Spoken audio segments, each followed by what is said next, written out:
Hello, Extratime. Any point to the league not to get a hug because it damages your reputation. It makes people, when they read it, just laugh at you. The single club, they're playing in the League One and they're playing in the Europa League and they're credit and the game in this country. Maybe we should get Stephen Kenny down to manage the Irish team.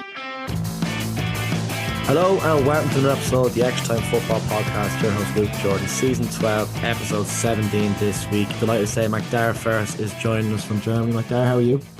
I'm very good, Luke. I'm sitting here in the sunshine, just in the press press tent outside the Hamburg stadium, which I can see out the window. So yeah, I've just been at the Georgia Czechia game, which was a pretty entertaining match. And so things going well. My day two for me in Germany.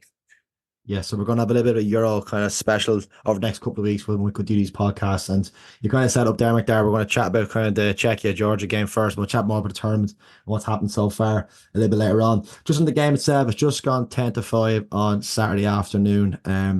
I suppose the first thing to talk about is that miss right at the end for Georgia. I was kind of on the edge of my seat, really hoping Georgia would score. And unfortunately, they kind of blew their big moment, I think is probably the best thing to say. Yeah, at the final whistle, the Georgian players just dropped to the ground with disappointment. It was literally the last kick of the game. Their substitute, Sabalobjanidze, I'll be butchering names throughout this part probably. He had a break. It was a 3-on-1 break in the 5th minute of injury time when it was 1-1 against Czechia. And he put it over the bar. But really, they should have lost. Their goalkeeper, Georgi Marmadashvili. Anyway, he got man on match. He pulled off an absolute string of saves, loads of them against Patrick Schick, which kept them in the game. And they had taken a halftime lead. We'll be chatting a little bit about VAR, but not too much.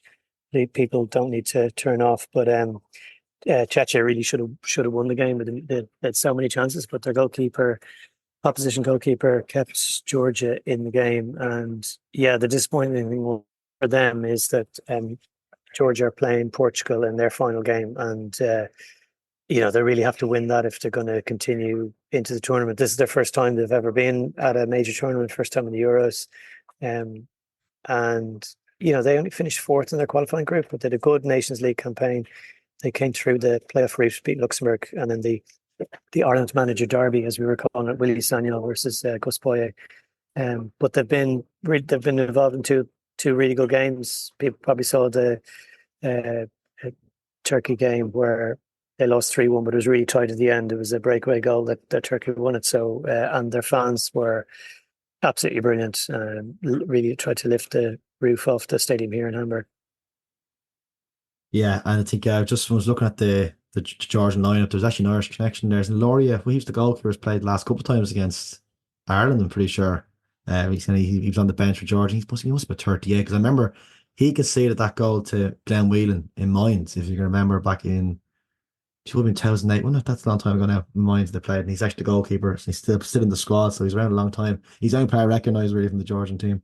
But yeah, no. The other Irish connection was possible Irish connection was the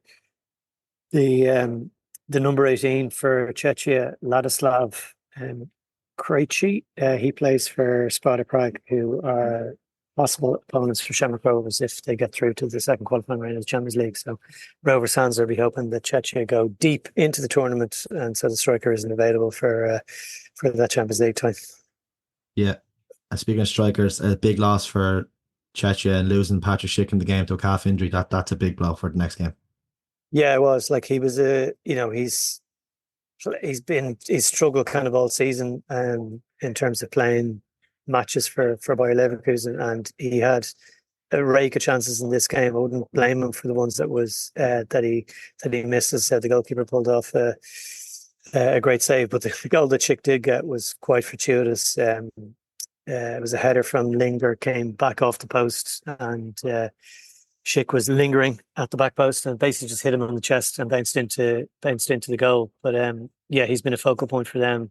They're going to have to rejig their setup now for their final group game. What do you make of the Georgian performance? I know it's again, their first tournament. They're kind of the the unknown quantity of the tournament. It's their kind of big moment in football history for them. I suppose I've keen interest in watching the games in terms of Willie Sagnol, as you mentioned. Yeah, Possibly, I have tipped them to beat the next Irish manager, so I'm kind of curious how they do. And again, I thought they kind of held themselves quite well. I know the goalkeeper did bail them out, but again with a relatively inferior side, I'd say maybe to Czechia, I thought they done well again.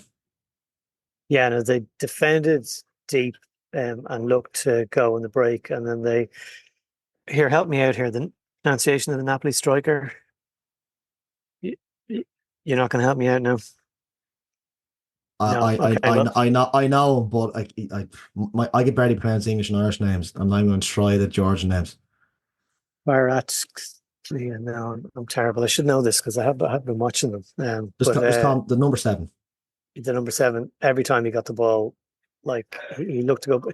Great player with the ball at his feet. And there's a couple of other players that kind of stood out as well in terms of their captain as well. But yeah, if I was saying Willie Sagnol for Ireland, I don't know. They were still quite defensive. They did play quite deep. And as I said, I think they probably should have been beaten in this game. So I don't think there's anything I'm looking at and saying, oh yeah, sign up Willie Sagnol as the new Ireland manager. There's nothing maybe convincing me that they should be taking a punt on him. Hamburg, then, how have you found the ground, the city today? So I'm on a 800-kilometer round trip today. So I came up from Leipzig this morning on it was supposed to be a 8:10 train, left about 9 o'clock. So I kind of got up just after 12:30 and then out on the metro to the ground. So the Hamburg Stadium is kind of out the town a little bit. It's a bit of a walk, but a nice walk through the forest. So lots of fans were kind of coming out that way. So I'm back on a train after about 9:30 this evening, getting back to Leipzig about 1:30 tomorrow morning. So I'm planning to come back up to Hamburg for a quarterfinal later in the tournament. So I'll get to explore it then. But no, literally, I'm just traveling by train out to the game and back. But because I've come from Leipzig, I flew out on Friday morning to Berlin, got the train, spent an hour and a bit to down to Leipzig, and then was at I'm spending a couple of days there now. I'm not at a game on Sunday, and I'm at a game on Monday. I'm at the Croatia-Italy game in Leipzig, so I'm going to have a couple of days in Leipzig to look around there. So I'll be able to give a little bit of tourist information for Leipzig on our next part, and then I'm going to be spending a good bit of time in Berlin from then on. What was the stadium like? Which one? The one in Hamburg.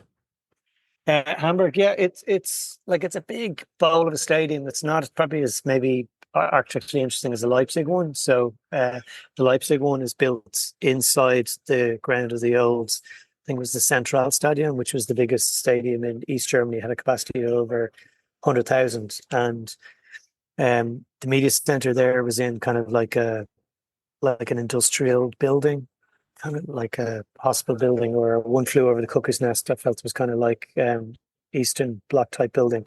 And then you walked into what was the old Stadium Bowl and walked around underneath the bottom tier of the new stadium. So it's kind of tucked in to go all the way around. That was pretty impressive and generated a really good atmosphere last night with the Dutch and the French fans. The Hamburg Stadium is probably fairly well-known. Doesn't have the famous clock that it had up until 2018, which counted up the number of years, months, days, and hours and minutes that the club had been in the Bundesliga, because Hamburg, or HSV, I think you pronounce them, they were the club that had been in the Bundesliga the longest, so they had a clock counting up the time they were in the Bundesliga, but they got relegated in 2018, I think it was, so they put that clock in cold storage. So bit of a pity. I'd love to have seen that one.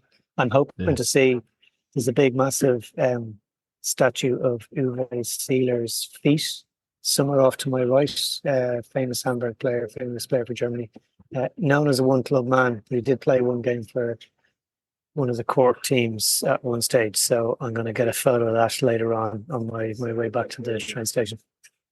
You touched on it there. You were at the game last night as well. What were your thoughts on the French and Dutch game? KG? Yeah, I enjoyed it. It probably wasn't the best game. I was probably suckered in by it. It was my first game. I've obviously been watching lots of the games on television, but just kind of coming in and being inside the atmosphere. The Dutch had more of the fans. They were down the right hand side of the ground. Obviously, everyone dressed in orange, and then there was a couple of small pockets of Dutch fans in the other end, at the French end. We got La Marseillaise belted out a couple of times during the game as well. I thought Xavi Simons was particularly good for the Dutch, but the French had the better chances. It was in the press conference afterwards, and Didier Deschamps was asked about the kind of the chances that he missed. Griezmann missed a few. He kind of ended up sitting on a ball at one stage in the 6-yard box when Pavard had played one across. And Deschamps was saying, listen, he was disappointed they couldn't convert them, but he'd be more disappointed they didn't create the chances. And I think sorry to cross you, but the Rabiot one, I like that's shocking. Like for a player of the two of them to make an absolute hames of that's incredible at that level. Rabiot should have shot first of all, but once he lays it off to Griezmann, it has to be a goal. Yeah, and whereas the Dutch, like Koeman said, he was probably happy enough with the point because both sides had won their opening games, essentially get them through. Of course, the big thing was, he was saying, they had come into the game. I think they'd lost 8 of the last 9 games against France, but this was a different French side because there was no Kylian Mbappe. Deschamps said if there was more at stake for the game, I think he said was the phrase he used, he would have probably brought Mbappe on, who had the mask, but he said it was probably wise just not to bring him on. So instead we had kind of Giroud coming off the bench. I think he's 37 at this stage rather than Mbappe. And the big talking point then was the VAR decision. So Koeman wasn't happy. There was a shot from Simons that went, past Mike Magnon, but Dumfries was kind of lurking in front of him. But he was saying, both himself and Deschamps were complaining more about the length of time it took to make the decision. It seemed to take ages, but of course it was English VAR official, so Stuart Atwell was the VAR referee, Anthony Taylor on the pitch. It just seemed to just take ages and ages. But, it had us reaching for the rules of the game or the laws of the game. Law 11, basically the view is that, if there's a player kind of potentially could obstruct one of the other players when he's standing in an offside position, then it is offside. So, but Mannion was a good bit away. He was kind of rooted at the spot. Yeah, but I was going to say that to you. Like, I've watched that back a few times, and you have a better view being at the stadium. I was watching RTE, but I think that's a quarter-final or semi-final game, and the game is decided on that moment. It's incredible to think that we see a lot of the Premier League, but it's always the English referees when they're involved with VAR. What is going on? You're right. We're not going to talk about VAR. We don't want to go down that road. But enough podcasts do that. But my God, English referees or English officials and VAR don't go together. It just screams controversy when it happens. It stood out because the VAR, there was a VAR decision in today's game with a goal for Czechia. It was ruled off for a handball kind of earlier in the play. The semi-automated offsides that they use at the Qatar World Cup as well, they're pretty good. So I think what stood out from the France-Netherlands game was just the length of time for that. But to be fair to Koeman, he gave his opinion on it, and he said, but I think it draws a fair result, so he wasn't making a big deal about it. I suppose it's easier to do that when it was 1-1 rather than anything else. But in terms of like those two sides, I'm not a big fan of Marcel Thuram. I don't think he doesn't really add to this French side. The key thing for them is just to get Mbappe back fit, and they do have the quality right throughout the squad, and I think they're a very good goalkeeper as well. I know he was beaten by that shot on Friday night, but I think having a goalkeeper like that really gives them a chance. But there's a lot of teams. If people you've been asked like who do you think is going to win the tournament, there's a lot of different answers. And I think still we've only seen. I think Germany still for me are the team that look probably the best. I think playing in front of the home fans really helps. Although I was surprised. I was looking back, the last home European side to win a Euros was actually France back in 1984. So I'm discounting the last Italy winning the last Euros, even though they had a couple of games in Italy, but I do fancy Germany to go all the way. But there's still an awful lot of football to be played in this tournament, which is great. Loads of games to look forward to. Yeah, I'm only up for France because I got them in a sweepstakes. So there's 220 € on the Okay. line. So that I am officially a French fan for the next 3 weeks. Just, that's well. Actually, I have another one with Italy as well. So if Italy do well, I'll be happy with that. But well, anyway, yeah. Look, I think it's been a good tournament. I so far. Then the game's same. Probably seem the same as at the games at this stage. Like the game's been quite good. The atmosphere seems really good. From the TV. What have you made of the two games you've gone to? Yeah, like actually the game in Leipzig, that was the 21st game of the tournament. It was the first time there was a 0-0 draw. So I think we'd gone well. All the previous 20 games had all been goals.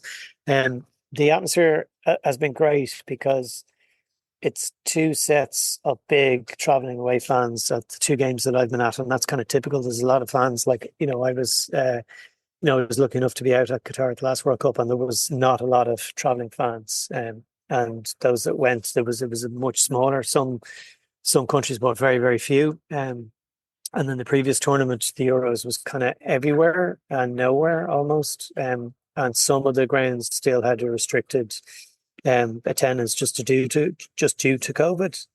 So I think you're kind of going back to 2016 kind of Euros for this style of having big crowds. And I say I'm not going to complain about the travel situation because there has been some issues, but in terms of what the stadia like they're using 9 of the 12 stadiums that were built for the 2006 World Cup in Germany, but the stadiums aren't dated. They're all big stadiums.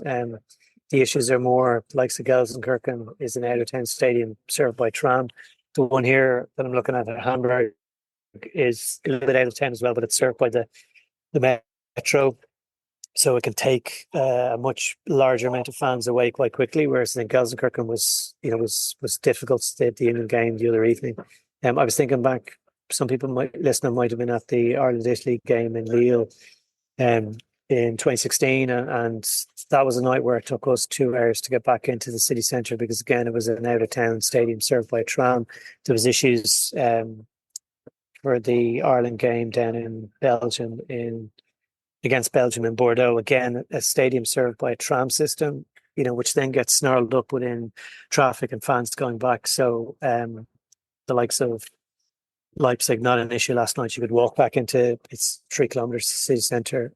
Berlin, same, was well served by the Underground and the S-Bahn.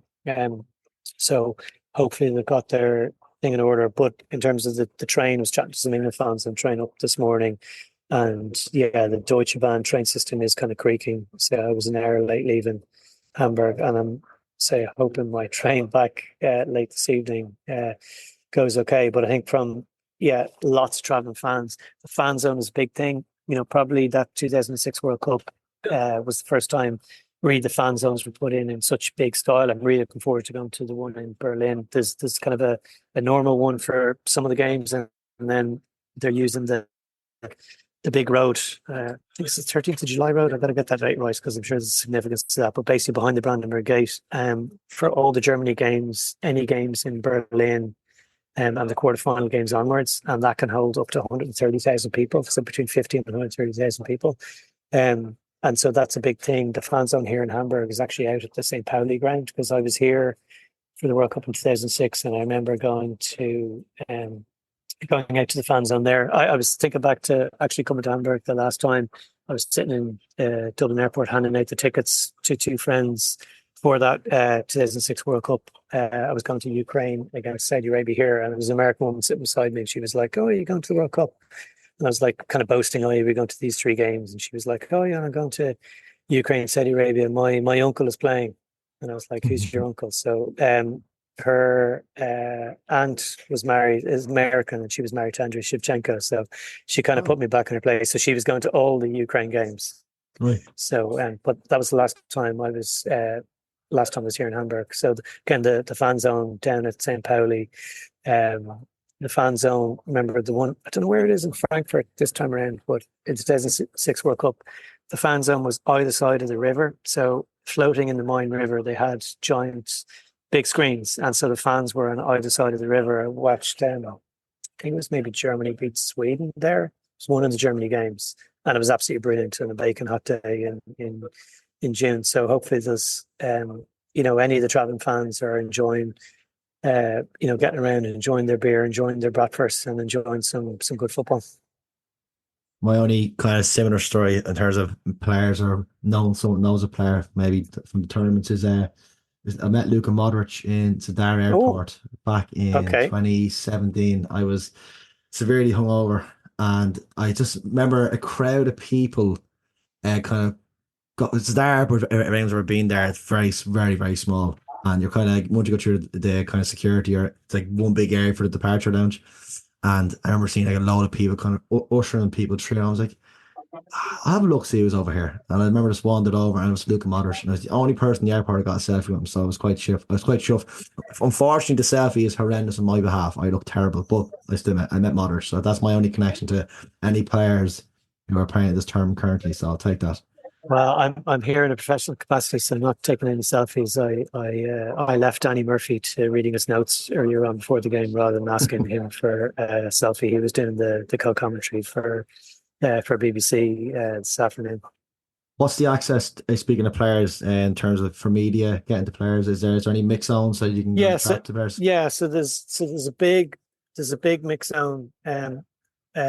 So last night you kind of you decide, do you want to go to the mix zone? Do you want to go to the press conference? The press conferences are all replayed afterwards, so that's quite handy. But even though I'd been up at 3:00 in the morning yesterday, I did stay on. It was a 9:00 kickoff late game for that France-Holland game, but I wanted to see and listen to Deschamps and Koeman. And so you go into the press conference, and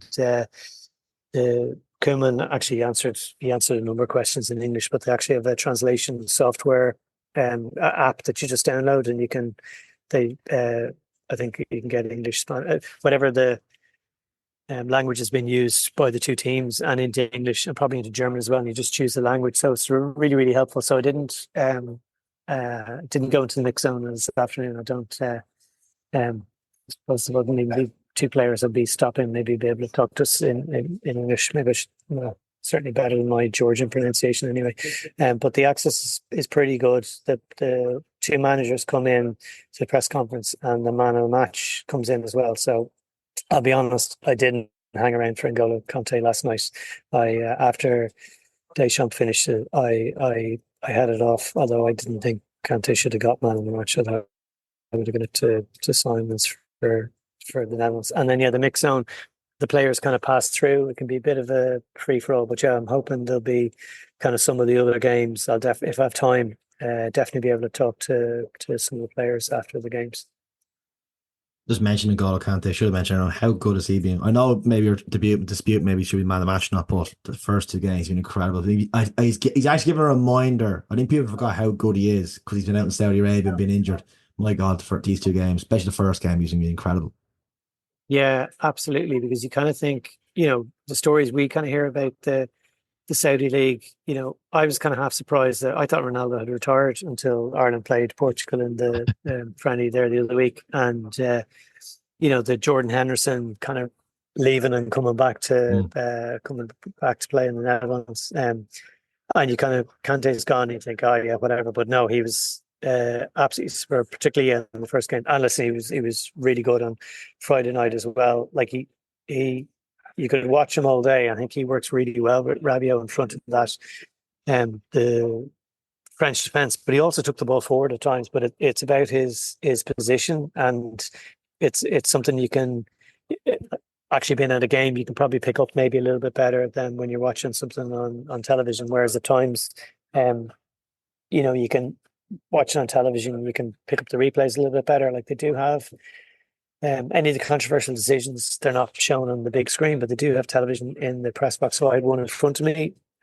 last night, but today they were a little bit more spread out. So I was kind of struggling a little bit to see the handballs, which weren't on the big screen for the spectators to do. But interestingly, when they made those VAR decisions about the handball for the penalty that Georgia got, they came on the PA and explained it in English and in German, and they put it on the big screen in writing that the number 4 Czechia had his hand in an unnatural position, and that's why it's a penalty. So actually, I know we're talking about VAR, but I think that's a good improvement of VAR for people who are actually in the stadium, because if you're watching at home, the commentators have been told what it is, but if you're a spectator in the ground, you're clueless, basically. We've been in the Aviva. Yeah, exactly. So it's a VAR decision for Ireland. You don't know what's going on. Yeah, and you just don't know. So I think that's it's a good step what they've done for this tournament. And but the last VAR point is, but just keep it out of League of Ireland. Thanks very much. Before I go with there, we've great time so far. Anything you want to plug, or what's the itinerary for the week? And you kind of touched on it there, going back to Leipzig. Is there anything we should expect on Extratime or anything there we should be reading now at the moment? Yeah, so I did put something up this morning on the train, just with the post-match comments, the discussion about with Koeman and Deschamps last night, particularly kind of Deschamps talking a little bit about Mbappe and getting him back. So you can have a look at that one, and then probably certainly I'll be putting up a couple of postcards, just talking a little bit about traveling around and kind of the experience of being out at the tournament. And then the next game I'm at Croatia, Italy in Leipzig on Monday night, and UEFA are running a kind of seat booking system. So match day -2, you can go on at a designated time and actually pick your seat. So there's different kind of groups. I'd managed to get in Group B, which is the second of 6 groups, which is quite good. So I was really pleased with my seat I got the last night for the Netherlands France game. I was essentially in the press boxes in the lower tier, and it was in the front row, so it was really, really near. But the only thing is the dugouts are on the far side, which is not great, because you kind of want to be able to see kind of who's maybe warming up, what the manager is doing. But so I've got that same seat for the Croatia-Italy game. And then on Tuesday, I'm travelling to Berlin. I'm pretty tight on time, so I'm hoping to see the Netherlands again. They're taking on Austria in that game, so fingers crossed the train goes. I'm really looking forward to come to Berlin. Absolutely amazing stadium. So that'll be the kind of things maybe to watch out over the next few days. Macdara, 30 seconds, really quick. Just step away from the Euros for a sec. Quick word on Shamrock Rovers and their Champions League draw. Going back to Iceland. Yeah. I think the draw could have been worse from the pod they got put into, the 5 groups, but not as good as the 1 in 5 chance of getting Larne, which would have been, very handy in terms of spectators travelling up, and also numbers, because the first round of Europe teams can really play, and it's almost like they play in a bloody public park, because Rovers will only get 5% of the capacity for the game against Viking Reykjavik. That ground only has 1,000, so there's only 50 tickets. Yes, it's not so great. Rovers got beaten by Breidablik last year at home and away.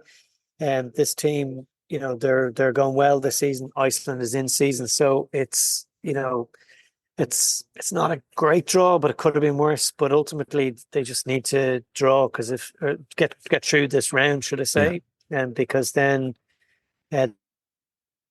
they play Sparta Prague in the next round, as I mentioned. They'd probably go out at that stage, but then they would drop into the third qualifying round of the Europa League, lose that, then you go into the playoff of the Conference League. So it's just so important to win the first round. It's all in this game. It's all in this game. It is, yeah. Have to go through. And what happened last year was they didn't win that first round, and then they got a really, really crappy draw in the next round. They got Ferencváros and then got dumped out, and that was it.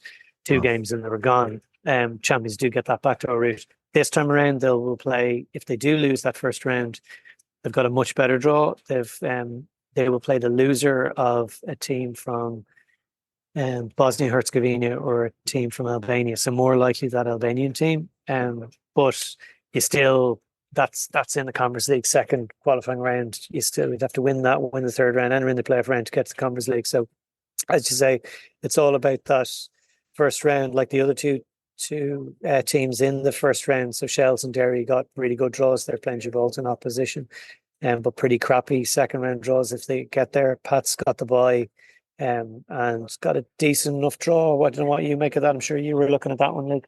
Yeah, if I do, I think you take it. I mean, like again, it could be worse. That's why I was looking at it. If you're going into a tie and you're kind of thinking that's not bad, I think you take it. Especially when it comes to Irish teams in Europe, and yeah, it's not that difficult to get there. I mean, look at yourself getting up to Switzerland, Zurich, and a train then. So hopefully I'll be out there as well for the game. But look, what we'll do is we're going to catch up on Wednesday. Might chat a bit more about that. Maybe on Wednesday with the European ties, maybe more time. Wednesday, then we're going to chat. Yeah, so looking forward to that. So I'll be a few bits and pieces to do here, and then I'm going to head back into Hamburg, sample a bit of the atmosphere before I get my my train back. Hopefully that goes okay, because I have my first class seat. So with the accreditation, you can get a second class ticket anywhere on the train system for €30, but I upgraded, spent an extra tenner to get my first class seat. So I'll let you know on Wednesday how I get on, Luke. I look forward to hearing that. I look forward to our recap now and hearing about your first class seat. So we've a couple of pods coming this week as well. We should have a podcast out Tuesday, kind of our mid-season or just beyond our mid-season review of the season so far. And then also myself and Macdara will catch up and have our Euro special again on probably being your podcast feeds on Thursday. Do check out extratime.com. Macdara will be doing a load of writing over the next while. I'm sure he'll be having loads of stuff there for read and you won't be bored during our Euros. Macdara, thank you. Thanks, Luke. And we'll chat to you all soon.